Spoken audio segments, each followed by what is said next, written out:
hour into the meeting for about 10 minutes. So without further ado, Ms. Daly, you have the floor, please. Over to you. Before I begin, Chair, as you can see, I hit my head on a door this morning. I'm here to tell the truth, but I'm very concerned that if I tell the truth here, I'm going to lose my job. Good afternoon. I thank the committee for inviting me here as a guest to speak. I thank the Chair and committee for the same time consideration whistleblower Alan Cutler was allotted during the sponsorship scandal. I never imagined I would be named in the House of Commons. I suspect this is why I've been invited here, and I'm happy to answer the committee's questions. I have been muzzled for some time now. I've been a public servant for nearly 20 years and currently serve as a supply team leader at Public Works in the Real Property Contracting Directorate. In December 2018, I was assigned to CBSA IT services to assist with the procurement backlog, providing administrative support and learning the TBIP's IT professional services commodity. From December 2018 to July 2023, I have had no access to the CBSA, PSPC, or any other Government of Canada procurement systems. When I seconded to CBSA, PSPC automatically cancelled my contracting authority. CBSA knew I had no procurement authority. CBSA did not permit me access to the CBSA procurement system or contract documentation. Each department grants PGs the right to sign contracts on behalf of Canada, and this permission is revoked when they leave for another position. Without this permission, access to procurement systems and documentation is denied. No one from CBSA, PSPC, TBIPs, clients, or security has publicly clarified my lack of procurement authority, leading to public criticism and humiliation. My inability to speak out has been stymied by CBSA and PSPC security investigations. I resumed procurement contracting duties in July 2023 at PSPC. I went over to CBSA as a PG5, and I'm still a PG5. I did not receive a promotion. On April 17, 2024, Mr. Firth mentioned my name in the House of Commons. My great-grandfather was one of the men who cleared the land to build the Parliament of Canada. I did not meet with Mr. Firth in person and communicated virtually due to the pandemic. My role was administrative, coordinating information for various stakeholders.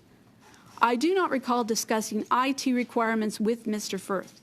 From 2020 to 2022, the issues of GC strategies, very poor documentation, errors with submissions, and slow responses to resolution for the errors have been raised with TBIP's PSPC managers and the contractor by me and other CBSA staff. I did not provide advice on RFPs or technical requirements. Only CBSA IT experts could do that. If Mr. Firth sent me any information, I would have forwarded it to the CBSA IT experts. I had no access to draft RFPs, and I'm not an IT expert. Mr. Firth should look at the contracts he was awarded for the signature of the contracting authority who signed it. I did not sign any contracts. On December 7, 2023, I received an email from Michelle Lafleur, CBSA Security, to interview as an ArriveCAN investigation witness. I was seeking medical support for a cancer diagnosis, so I declined the optional interview. On December 13th and 14th, my Director General insisted on meeting me and told me in an MS Teams meeting to give false testimony against my former bosses for CBSA's security interview. The PSP DG and Director offered to attend the security interview with me. During the meeting, my DG implicated the PSPC Deputy Minister and the CBSA President to pressure me further. I told them I had nothing negative to say about my former bosses. If I had witnessed any improprieties at CBSA, I would have reported them immediately to my director at CBSA or my senior director at Public Works. I would not have waited until I left CBSA. Reporting serious occurrences to the Government of Canada is a critical responsibility. I have permission to share with the committee to demonstrate where I reported a serious occurrence to the Government of Canada. In April 2016, a non-security cleared person from Ottawa Carleton Association for Persons with Developmental Disabilities, or OCAPDD, Tom Gillespie, went through the back door near the loading dock at the National Archives to strong-arm a signature from Charlene Cooney, a non-verbally developmentally disabled woman, to remove her community support services. This action caused the revocation of her provincial transfer funding from Rita Regional Centre and is against DSO policy. He did not sign in at the security desk at Tunney's Pasture. Tom and other archive staff asked Charlene to a separate room for an unscheduled meeting. In March 2016, Tom tried to have Charlene sign a letter to remove herself as an OCAP-DD client due to her reaction to a dental infection. His boss, Lisa Summers, and the executive director of OCAP-DD, David Ferguson, were refusing the support she needed and wanted the police to handle it. Charlene taped the meeting in March 2016. The previous year, Lisa Summers sent a male employee to Charlene's emergency medical appointment without permission when she was already there with her long-term worker known to the doctor. Dr. Levitin did not know Mike, but let him in. This resulted in Charlene losing her primary doctor. On April 6, 2016, Charlene fled towards the OC Transpo Transitway. The Ottawa Police told Charlene not to return to the National Archives program, confirming OCAP-DD is not allowed to harass and intimidate people. I reported this incident to the security office at ESDC on July 25, 2016. The federal government has not responded to this day. When MCSS Ottawa received the report about the OCAP-DD supervisor harassment of Charlene at the National Archives, OCAP-DD and the Ontario Ministry of Community and Social Services revoked Charlene's Rideau Regional funding, established with the Community Transfer Committee led by the late Dr. Bruce McCreary. Charlene received the attached funding for her care. When reported to David Remington, the acting ADM of MCSS and MCSS Ottawa, the ministry moved to protect OCAP-DD, an agency that uses multiple law firms with your tax dollars to ensure that the top legal firms in Ottawa cannot be used to advocate for clients, while the former provincial government cut legal aid for clients who are mistreated in this way from care centres, agencies, and other not-for-profits. This legal aid cut occurred at the same time the province of Ontario closed the last institution for special needs persons. In Ontario, developmentally disabled persons can only access legal aid for matrimonial dissolution, adoption issues, tenant disputes, and criminal charges. These types of abuses toward this population by provincially funded not-for-profits are no longer covered by legal aid support in Ontario. Registered letters were sent to the current Premier of Ontario's office and the current Prime Minister's office. Neither office cared to reply or cared full stop. The DSO has never restored Charlene's community transfer funding and has not responded to passport funding application attempts, even though Rideau Regional clients with transfer funding are equally entitled to passport funding for personal needs and programs, like Charlene's communications books.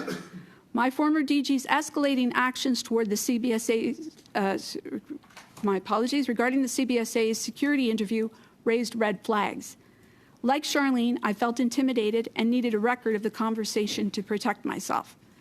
Like Charlene, investigations have rendered me unable to speak. Despite assurances from my DG and senior director that CBSA was not investigating me, ATIP records show PSPC began investigating me on December 11, 2023. Taxpayers should know that CBSA and PSPC are investigating me for alleged breaches of the CBSA and PSPC codes of conduct regarding procurement. I haven't had federal authorization to do procurement from December 2018 through July 2023. I am currently on administrative leave from Public Works. I believe this is because CBSA and Public Works did not get the negative narrative expected about two former bosses at CBSA in the January 15, 2024 security interview. My former DG was appointed DG of the new Professional Services Transformative Solutions sector on March 27, 2024, 2 weeks after I was placed on leave. This sector manages TBIPs. This promotion was likely approved by the Deputy Minister of PSPC. It should be noted the current PSPC Deputy Minister previously worked at CBSA between 2007 to 2016. Mark Weber, President of the Customs and Immigration Union, emphasizes the need for better protections against excessive discipline and abuses of authority. According to the policy on investigations, allegations must be filed by a manager from the employee's department. If an employee is called for a security interview, their direct manager should inform them, not a higher level official, as my former DG did. My senior union representative has stated twice they've never seen anything like this. Senior management and political employees pitting federal government workers against each other to create false allegations and divert investigations from TBIPS issues is akin to a malicious 911 call on a coworker. My job is under threat for what I saw, not what I did. No one wants me to speak about TBIPS. Ongoing Auditor General OGO investigations and reports of double dipping, contracting improprieties, and the political pressure on December 15, 2023 have made me realize why PWGSC is trying to keep the focus on CBSA's software application issue and away from PSPC TBIPs.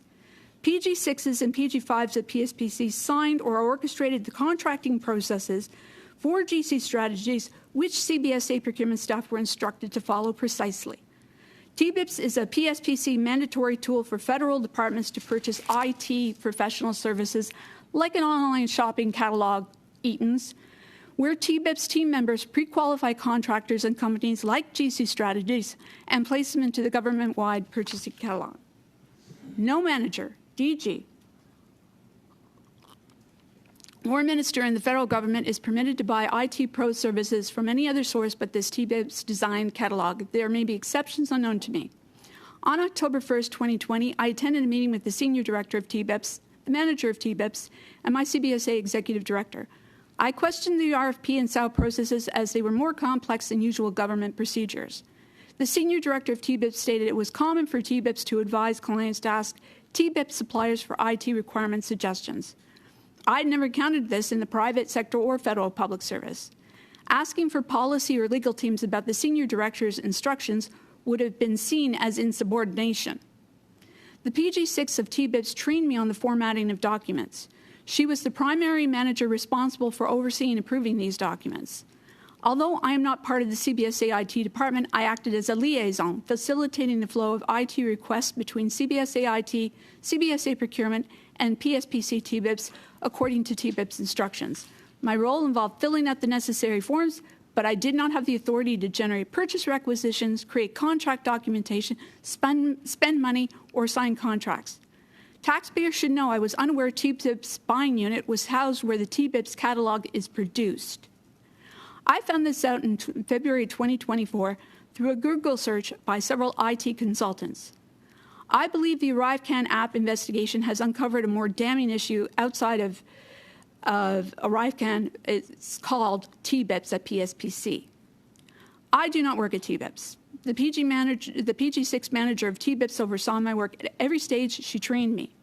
If there were issues with my work, she would have informed me and my director, and she should have corrected me.